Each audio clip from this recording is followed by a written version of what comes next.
Mga anak, kumain na kayo. Yay! Pasensya na, inaako lang natin. Okay lang po yan, basta't magkakasama po tayo. Tama po siya. Tara, kain na po tayo. Ikaw na, hindi ka kakain.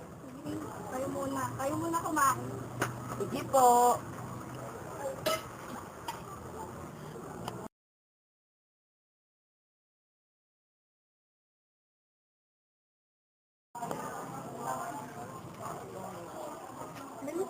Mga anak, kumakain na ako. Sige po, Nay. Ingat ka po. Bye-bye. Bye-bye.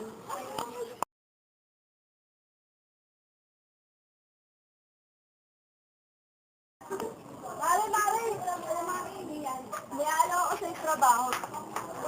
I-recruit ko kasi itong bansa. Gusto mo ba? Mare, pag-isipan ko po na. Yung mga anak ko kasi.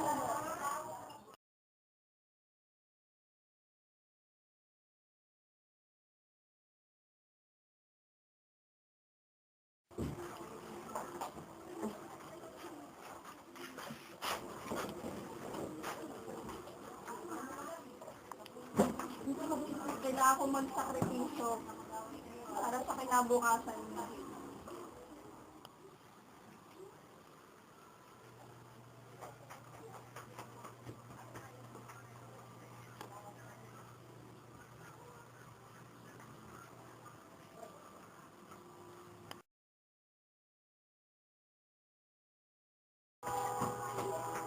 Nay? Nay?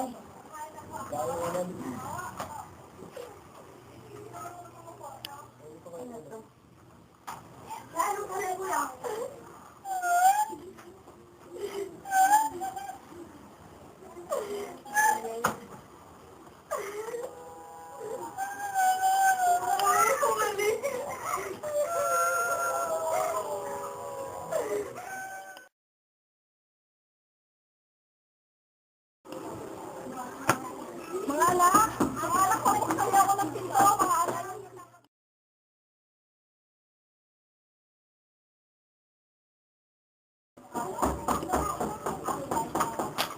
Sino po to? Tawan mo ko. Wala ka na anak dito. Kuya, sino yun? Si nanay ba yun? Hindi, wala na. Nanay!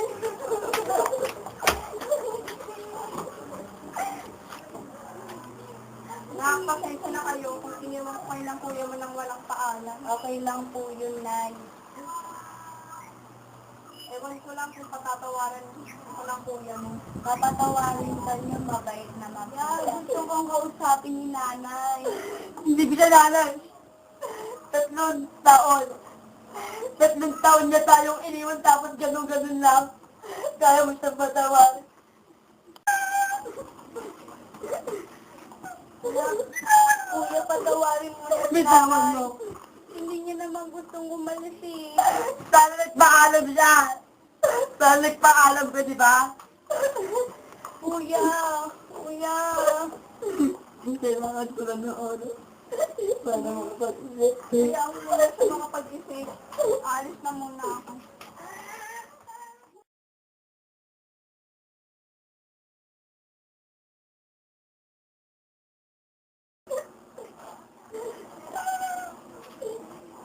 Nay.